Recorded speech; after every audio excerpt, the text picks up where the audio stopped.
네, 종목들의 잠겨있는 수익을 풀어보는 시간, 잠금 해제 시간입니다. 간밤 또 이 미국에서 FOMC 결과에 환호하면서 뉴욕 증시가 강한 흐름 보여줬습니다. 이에 따라서 오늘 국내 증시도 코스피와 코스닥 지수가 나란히 1.5% 가까운 상승세에 나타내고 있는데요. 다시 또 반도체라던가 2차 전지 관련주들 올라오면서 힘을 보태고 있는 상황입니다. 산타랠리에 대한 기대감이 더 커지고 있는데 여기서 이제 어떤 종목들 보면 좋을지 그 부분 체크해 볼게요. 알파경제 김종효 이사님 나오셨습니다. 어서 오세요. 안녕하십니까. 네, 먼저 저희 전반적인 분위기부터 머니맵 통해서 알아보겠습니다. 오늘 앞서 얘기 드렸듯이 시장 전반적으로 시가총액 상위 종목들 대부분 강합니다. 반도체 관련주들 삼성전자 2% 가까이 오르고 있고요. SK하이닉스 4% 넘게 오릅니다. 그리고 특히 어제 시장에서 CXL 반도체 이쪽이 또 주목을 받으면서 관련주들 상한가 지속하는 종목들이 있습니다. 2차 전지 관련주들 어제 좀 쉬어갔었는데 오늘 또 반등이 나오고 있습니다. LG 에너지솔루션, SK이노베이션, LNF, 에코프로비엔 그룹주, 그리고 포스코 퓨처엔까지 올라가고 있습니다. 헬스케어 섹터에서는 삼성바이오로직스 1% 가까이 올라가고 있고요. 나머지 전반적으로 강한 흐름 포착됩니다. 미국 증시에서도 마찬가지였고 오늘 금융주, 철강 그리고 인터넷 관련주, 로봇이라던가 엔터 업종들 대부분 지금 상승세 나타내고 있는데요. 자, 그러면 첫 번째로 시장의 좀 전략에 대해서 여쭤보고 싶습니다. 우선 파월의 입에서 이제 비둘기적인 이야기가 나오면서 내년 금리 인하에 대한 기대감 더 커졌습니다. 금리 인하 얘기 나오니까 또 이제 여기서 수혜주를 찾아보자라는 이야기 나오고요. 미국에서 빅테크들 강하게 올랐기 때문에 오늘 인터넷 업종도 올라갑니다. 이런 성장주들 국내에서 어떤 쪽을 좀 수혜주로 보시는지 궁금해요. 네, 금리와 관련돼서는 가장 민감하게 움직일 수 있는 건 네이버나 카카오 같은 성장주는 아닙니다. 카카오야 지금 CEO 바꾸고 사명까지 바꿀 수 있는 그런 결기로 바꿔보겠다라는 것과 상대적인 낙폭과대 이런 것들이 복합적으로 작용하면서 올라오고 있는 것으로 보이는데 실적이 안 돌아오는데 그런 결기만으로 올라갈 수 있을까요? 그래서 좀 더 지켜봐야 될 것 같고 오히려 더 이제 핵심 포인트로 봐야 되는 것은 오늘 시장에서 상승폭으로도 이미 나타나고 있지만 미국 시장에서 뭔가 금리로 인해서 가장 많이 빠졌던 업종 신재생 관련주들의 움직임이 가장 눈에 띄는 부분이 아닌가라고 보여집니다. 대신 이들의 약점은 실적적인 측면에서는 아직 변수들이 꽤 많고 그다음에 금리가 언제든 다시 요동칠 수 있다는 관점에서 변동성은 여전히 남아있다고 봐야 되는데 오늘 풍력주라든지 이런 정책, 태양광과 관련된 정책 관련주들이 생각보다 견조하게 움직이고 있는 것은 눈에 띄는 부분이고 특히 풍력주는 3일째 급등하고 있는 양상이란 말이죠. 이렇게 단기 급등하면 당연히 또 물량도 맞을 수 있겠지만 어느 정도의 이런 금리 안정이, 하향 안정이 이루어지는 상황이라면 이들 종목의 실적 모멘텀이 조금 더해졌을 때는 반등 포인트, 즉 회복 포인트는 조금 더 연장될 수 있겠다 정도로 보셔야 될 것 같고요. 다만 미국 증시 기준으로 봤을 때 아까도 이제 CNN 머니의 그 그리드 피어 지표를 보셨지만 이게 점점 익스트림 그리드로 붙고 있는 상황이란 말이죠. 그러니까 추격해서 여기서 뭔가 지수가 더 급등하기에는 조금 단기 속도가 부담스러운 구간으로 오기는 했습니다. 그래서 지금 현재 전체 지수와 관련된 종목보다는 금리 때문에 많이 눌렸던 종목군들의 반등 혹은 내년도에 이익 턴어라운드가 기대되는 업종 쪽이 유효하다고 보고 있고요. 우리가 오른 게 없기 때문에 미국 증시 조정받으면 우리 여전히 오를 거야라고 생각하는 것은 외국인들의 영향력을 봤을 때 아직은 좀 아니지 않느냐 이렇게 판단하고 있습니다. 네, 좋습니다. 우선 오늘 시장에서 이 상승률로도 증명이 되고 있는데 특히 대표적인 고금리나 고물가 때문에 주가에 발목이 많이 잡혔던 신재생 에너지 쪽이 되겠습니다. 저희 시간에도 또 최근에 풍력 에너지주 한번 얘기해 주셨는데 해상풍력 관련해서 또 종목들도 강하고요. 태양광도 마찬가지 모습 확인해 볼 수 있었습니다. 자, 그러면 이번에는 리뷰 두 종목 가져볼게요. 12월 7일에 말씀해 주셨던 바로 지난주 종목이죠. 고영과 LIG 넥스원 나란히 목표 주가를 달성했습니다. 12월 11일에 말씀해 주셨죠. 이번 주에요.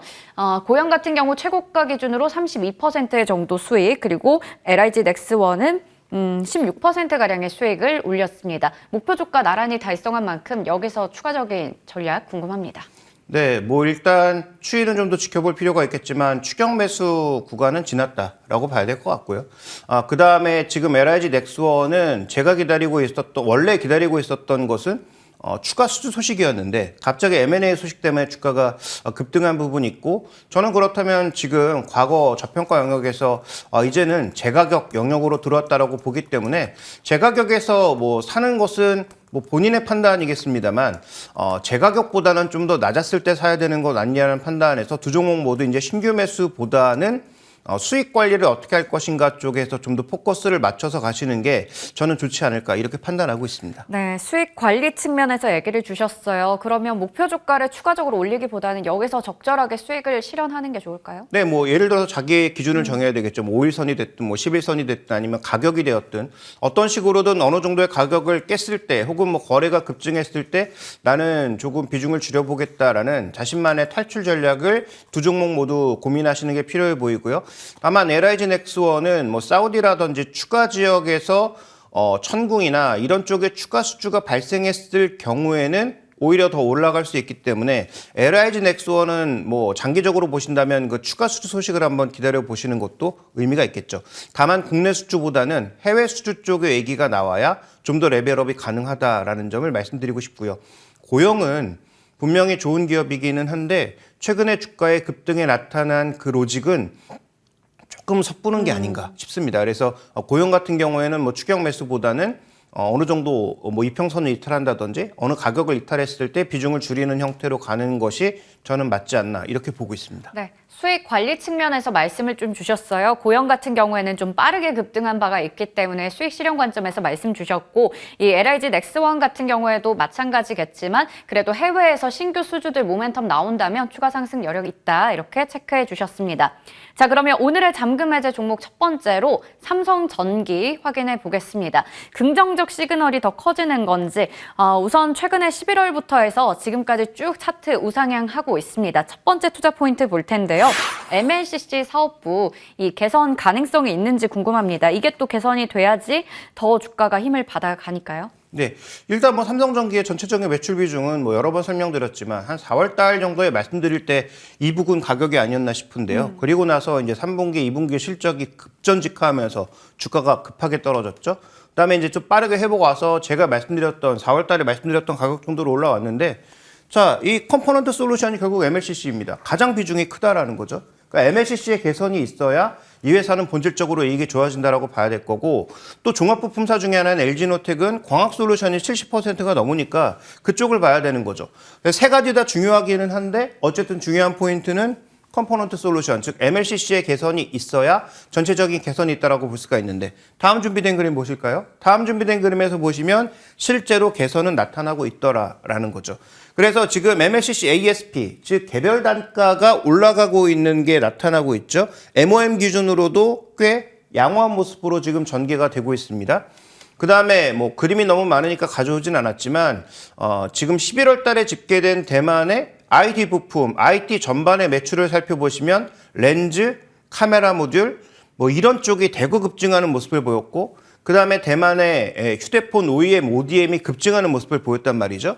자, 중국 휴대폰 시장이 일부 살아나고 있다는 얘기입니다. 그래서 아직까지 삼성전기 MLCC는 전기차량보다는 IT 부품량이 많은데 이런 IT 부품량의 전체적인 추이가 좋아질 수밖에 없다라는 점. 그 다음에 지금 뭐 CXL이 됐든 뭐 그 온 디바이스 AI가 됐든 이런 쪽의 전체적인 흐름이 높아지게 되면 뭐가 많아진다? MLCC의 수요는 당연히 증가한다. 네. 왜냐하면 전체적으로 전력량이 늘어나니까 그 전력량을 받아주기 위한 전화를 담는 MLCC도 같이 늘어날 수밖에 없기 때문이죠. 그래서 전기차 쪽으로 늘어나는 거 당연한 거고요. 기존의 IT 부품 쪽에도 전력 사용량이 늘어나면서 MLCC도 같이 안 늘어날 수가 없다. 그런 차원에서 봤을 때 MLCC 사업부 가장 큰 매출을 차지하고 있는데 이 부분의 수익성 개선 나타나고 있다고 봐야 될 것 같고요. 최근 일본 종목군들도 꿈틀꿈틀하고 있는 부분도 눈에 띄는 부분이다. 이렇게 볼 수가 있습니다. 네, 확실히 또 내년에 스마트폰 시장의 업황 긍정적이다라는 얘기들 계속 나오고 있는데 전기차 쪽으로의 MLCC 수요도 당연하지만 그 IT 부품 쪽으로의 수요도 늘어나면서 수익성 개선에 대한 가능성 커지고 있다 말씀 주셨어요. 자, 두 번째 투자 포인트 카메라 모듈입니다. 이쪽도 마찬가지로 개선되고 있나요? 네, 이제 인박스당 들어가는 고급화 전략 정도를 넘어서 지금 이 전기차로 가면서 당연히 숫자가 늘어난 부분이 큰 요인이고요. 그 다음에 삼성전기 2분기, 3분기의 실적이 크게 둔화된 이유는 바로 여기에 있다. 그러니까 중국의 지금 출하량, 그 다음에 실제로 판매량, 여기서의 흐름이 안 좋아지면서 나타난, 그래서 출하가 급감하면서 나타난 현상이 실적을 망가뜨렸고, 그래서 전체적으로 둔화시켰다라고 봐야 되는데, 지금 출하는 급격하게 증가했단 말이죠. 그러면 이제 뭐만 올라오면 되느냐? 판매만 올라오면 되는 거예요. 근데 지금 샤오미 쪽 재고량이나 샤오미 신제품 판매 동향을 살펴봤을 때 중국 쪽에서도 일부 살아나는 부분이 있고요. 화웨이 살아나는 부분이 있고요. 그 다음에 애플도 생각외로 잘 팔리고 있고요. 그러면 이런 측면으로 놓고 봤을 때는 일단 가장 우려했던 그 바닥을 쳤던 중국의 휴대폰 부분은 일단 선방을 하고 있다라고 우리가 볼 수 있는 거고, 그다음에 카메라 모듈도 마찬가지로 전기차에 들어가면서 개수가 예전에 한 6개 들어갔던 게 지금 12개 막 이렇게 늘고 있단 말이죠. 그러면 그 늘어나는 개수를 고려해 봤을 때 당연히 일정 부분의 개선이 나타날 수밖에 없다. 그러면 가장 큰 두 가지 사업부가 이미 좋아지고 있다는 점을 고려해 보면 저는 뭐 이 부분에 있어서는 내년도의 실적을 안 좋게 볼 이유가 전혀 없다라고 볼 수가 있는 것이죠. 네, 내년도의 실적에 대한 기대감이 있는데 그러면 최근에 주가가 꽤나 올라오면서 15만 5천 원대 위치에 있습니다. 전고점에 거의 근접한 수준까지 달려가고 있는데 밸류 좀 적정한 수준인가요? 아니면 좀 더 갈 수 있을까요? 네, 지금 이익이 안 좋아졌기 때문에 PR 측면에서는 굉장히 위쪽으로 붙어 있는 상황이지만 저건 이익이 개선되면 다시 내려올 거고요. 즉 우리가 흔히 얘기하는 이런 성장주 개념의 종목군들은 저퍼에서 고퍼에 파는 그런 전략이 필요한데, 지금 현재 구간에서는 이익이 안 좋아지면서 PR이 올라갔지만 말씀드렸던 대로 MLCC와 그다음에 카메라 모듈 사업부가 좋아진다면 당연히 PR은 오히려 더 주가가 올라가도 내려갈 것 같고요. 그다음에 지금 PB 측면에서는 저점을 찍고 반등하는 측면입니다. 그러면 이 종목이 거의 뭐 한 배 수준까지 떨어졌다가 최근에 이제 1.4배, 1.5배 정도 수준까지 올라와 있는데, 평균적으로 이 종목의 전체 밸류 밴드의 중간점을 본다면은 2배는 약간 안 되는 한 1.7배 정도의 수준이라고 봐야 될 것 같고요.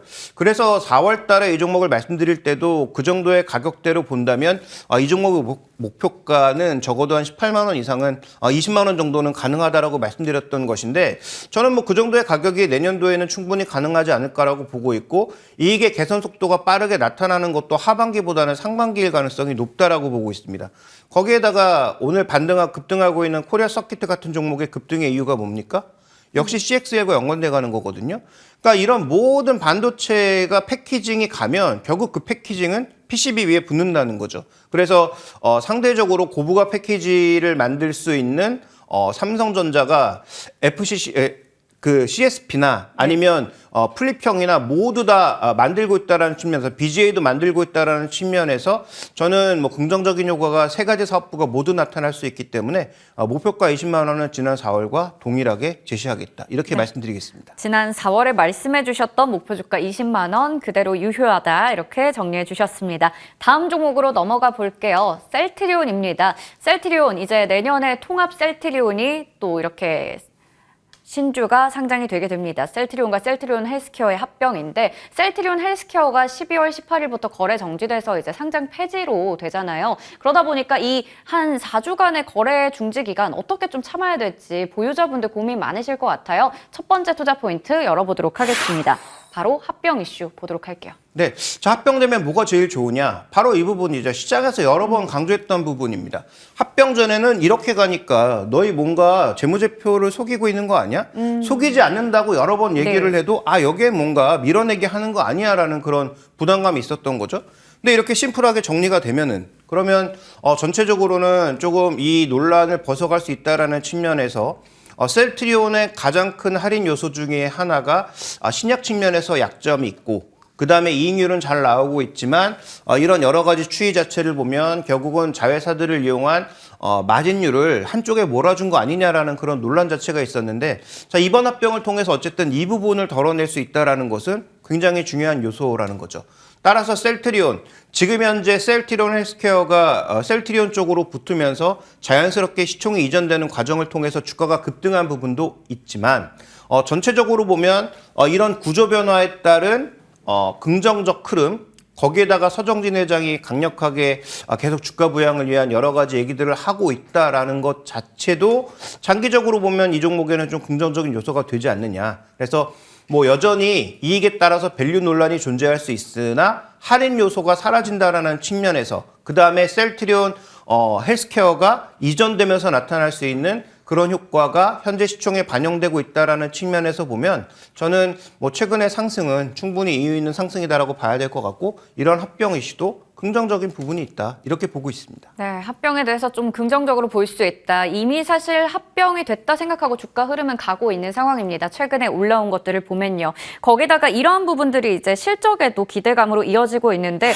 내년에 미국에서 출시되는 신제품 3종도 있어서 그게 이제 매출 인식 본격화될 거다. 영업이익이나 매출이나 전망도 좋거든요. 네. 근데 그게 항상 틀려서 그걸 액면 그대로 받아들이긴 어려운데 네. 제가 오히려 보는 것은 제품이 그래도 생각보다 꽤 다양화되고 있다. 그러니까 이 종목을 얘기하면 항상 램시마가 이제 정체되니까 램시마 SC, 그 다음에 이제 트룩시마, 허즈마, 유플라이마 계속 뭐 이런 양으로 가고 있는데 나머지 제품들의 비중이 이제 서서히 늘어가기 시작하면서 램시마와 램시마 SC에 기인했던 이 종목의 실적 변동성이 품목의 다양화로 상당히 줄어들 수 있겠구나. 그 다음에 말씀하셨던 미국향 3가지 제품도 올해 출시가 되면서 어느 정도의 경쟁력을 보여준다면 더 제품이 다양화되는 거잖아요. 그래서 저기 지금 기타로 섞여 있는 것들이 또 품목으로 쪼개져서 나타날 수 있을 정도의 비중으로 올라오게 되면은 그러면 이 종목은 비교적 안정적인 영업이익률 20%에서 30%가 넘는